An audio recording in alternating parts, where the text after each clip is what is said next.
오늘은 제가 유튜브 방송을 시작한 이래 가장 행복한 촬영 같은데요? 참 이 먹방 유튜버분들도 대단하신 것 같아요. 그럼 한번 추억의 도시락 먹어보겠습니다. 우와.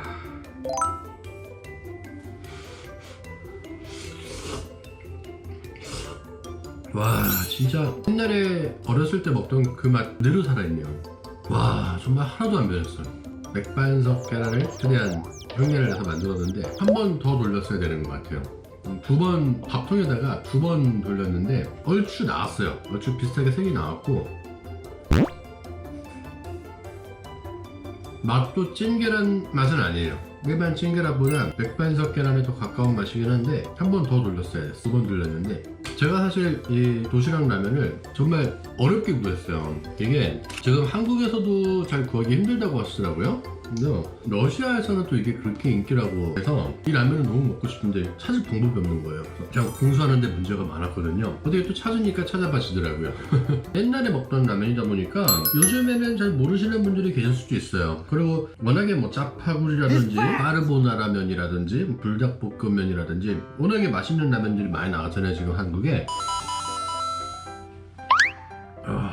근데 이 라면은 그때 당시에도 그냥 동네 슈퍼 아무데나 가면 파는 그런 라면이 아니었어요. 그때 당시에 제가 이 라면을 접한 거는 제가 초등학교 때 항상 친구랑 다니던 목욕탕 사우나인데 실로암 사우나라는 그 사우나에 가면은 식사 코너가 있잖아요. 뭐 그때는 당시에는 이렇게 찜질방 그런 문화가 아니었어요. 사우나 하면 딱 사우나 그리고 휴게실이 있었는데 휴게실에 가면은 항상 팔았던 라면이에요. 거기에 이렇게 까맣게 구워진 맥반석 계란이랑 같이.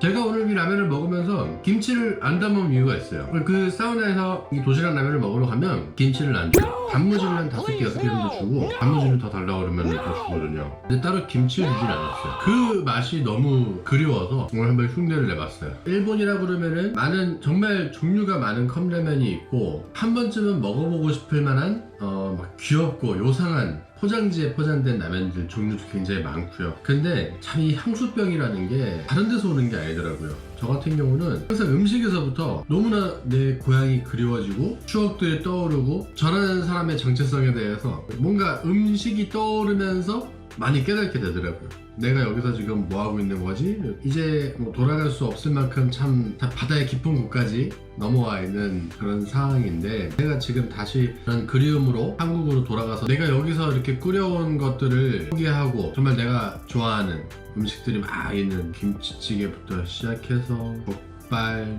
보쌈, 뭐 때 되면은 뭐 언제나 시켜 먹을 수 있는 치킨, 맥주와 치킨과 맥주가 있으면은 그 자리를 더욱 빛나게 해줄 내 오래된 친구들 항상 그래요. 보고 싶은 누군가 생각이 나면서 그때 그 친구하고 같이 뭐 먹으면서 뭐 이런 얘기하고 막 그랬던 추억들이 떠올라요. 내가 그때 당시에 나의 첫사랑과 그 추운 날 그 작은 손 잡고 호호 불면서 뭘 먹으러 갔었지 그런 생각들이 나면서 옛날에 저한테 참 소중했던 기억들을 떠올릴 때가 많아요.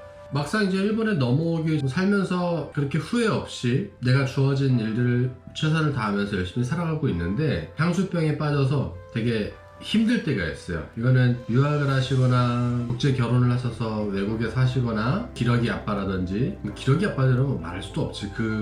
얼마나 힘들겠어요. 아니면은 뭐 회사라든지 뭐 사업차 외국에 사시는 분들이 많이 계시는데 향수병 한번 오지 않고 항상 몇 년이 지나도 즐거운 마음과 막 설레이는 마음만 가지고 사는 분들 그렇게 많이 없을 거예요. 뭐 잘 버티고 잘 견뎌내고 이렇게 살고 있는 것 같다 싶다가도 갑자기 내가 먹고 싶은 것들을 먹는 게 쉽지 않을 때 그럴 때 특히 많이 오는 것 같아요. 그 향수병이라는 게. 뭐 간혹 가다가 이 한국인 커뮤니티에서 좀 납득 못할 말을 하시는 분들이 있어요. 외국까지 가가지고 김치찌개 찾으러 다니고 순두부찌개 찾으러 다니고 김치 없으면 밥 못 먹고 그런 것들을 이해 못한다. 외국에 갔으면 당연히 외국 음식을 먹어야지 하면서 뭔가 조금 그 자기만의 기준의 잣대로 막 공격을 하시는 분들이 있는데 물론 외국에 나가서 그 나라의 문화와 그 나라의 식습관 또 그 나라에서 느낄 수 있는 것들을 포기한 채 막 한국만 그리워하고 뭐 어디 가도 한국 음식만 찾으러 다니고 그런 거는 또 한마디 정도는 해줄 수는 있겠지만 진짜 그냥 잘 살아가다가 갑자기 갈비가 먹고 싶어진다든지 짜장면이 먹고 싶어진다든지 짬뽕이 한 그릇 먹고 싶다든지 그런 기분들은 보여주는 거 가지고도 막 뭐 그럴 거면은 막 외국 왜 갔냐. 근데 진짜로 이게 그런 말을 하는 분들이 가끔씩 그 한국인 막 단톡방 같은 데 들어와서 그런 문제로 싸우는 분들이 있더라고요. 그거는 좀 너무 이게 생각이 폭이 좁은 거고요. 그나마 조금 흔한 뭐 제육볶음이나 아니면은 낙지볶음이 먹고 싶어진다던가 그러면은 여기에서도 그냥 뭐 재료 있는 것들 여기 한국시장 가가지고 코리안타운에 가서 사오면 돼요. 사와서 이렇게 요리해 먹는다든지 코리안타운에 가면은 또 이렇게 정말 고향인 맛을 내는 그런 한국 음식들이 굉장히 많거든요. 근데 또 그런데 또 그 중에서도 이런 구하기 쉽지 않은 이런 라면이나 뭐 과자 막 이런 게 먹고 싶어지면은 향수병에 답이 없더라고요. 뭐 이제는 정말 집에서 이렇게 인터넷으로 좀 몇 번 찾아보면은 저희 집까지 배송을 해주니까 참 편안한 세상이 된 것 같기는 해요. 그나마 옛날 막 저 IMF 시절 1990년대 그 당시에 외국에 나가 계셨던 분들 가족이랑 또 우리 국가를 위해서 조국에 헌신을 하기 위해 외국으로 가셨던 분들은 정말 힘들었을 거예요. 소주 한 병 구하기도 쉽지가 않았을 거고 재료를 구한다고 해도 그 한국에 있는 맛을 낼 수가 없는 김치를 뭐 담가 먹는데 외국에서 또 이렇게 김치 막 김장하고 담근다는 게 이렇게 쉬운 일이 아니잖아요. 참 얼마나 힘드셨을까 이런 생각이 들어요. 참 이런 이 라면 하나 가지고도 이런 생각이 드는데 하여튼 그래도 저는 좀 나은 상황이라고는 생각을 해요. 여기에 저희 와이프도 있고 뭐 저희 여기에서 태어난 우리 나의 인생을 참 행복하고 또 기쁘게 해주는 우리 아들도 있고 하기 때문에 그나마 뭐 향수병이 사실 최근에는 조금 들지는 않지만 예전에 혼자 살면서 요리를 해서도 혼자 먹어야 되고 집에서 고향이 생각나서 친구들한테 전화하고 그러면 막 더 눈물 나서 친구들한테 전화도 못 하겠고 근데 그러다 보니까 뭐 옛날 사진만 보는 거예요.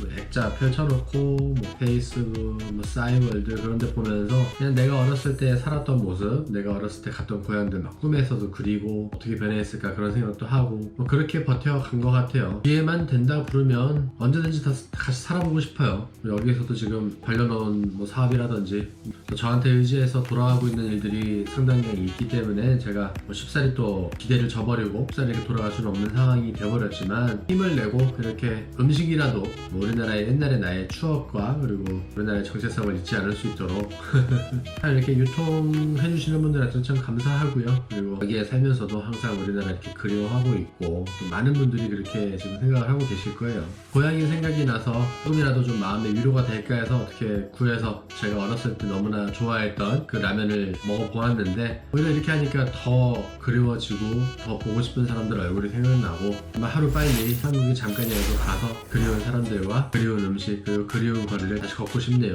하여튼 요새 좀 날씨가 아직 조금 춥다 보니까 일본에서 이렇게 오토바이를 타는 주제를 여러분들한테 많이 보여드리고 싶은데 조금만 더 날씨가 풀리면은 여러분들께도 더 알찬 바이크의 소식과 그리고 오토바이 시승기도 더 많이 보여드리도록 하겠습니다. 그리고 이제 일본에서 이렇게 제가 살아가는 타지에서 제가 살아가는 모습도 여러분들께 뭐 브이로그 형식으로 송출을 하고 있으니까요. 일본에서 유학이나 취업 그리고 이민을 생각하시는 분들께서도 많이 구독하시고 저를 지켜봐 주시고 제가 조금이나마 정보를 드릴 수 있는 부분이나 보탬이 될 수 있는 부분이 있다면 여러분들께 최선을 다해서 컨텐츠를 제작하도록 하겠습니다. 오늘도 시청해 주셔서 감사하고요. 여러분들께서도 항상 행복하시기 바랍니다. 시청해 주셔서 감사합니다. 퓨제튜브였습니다.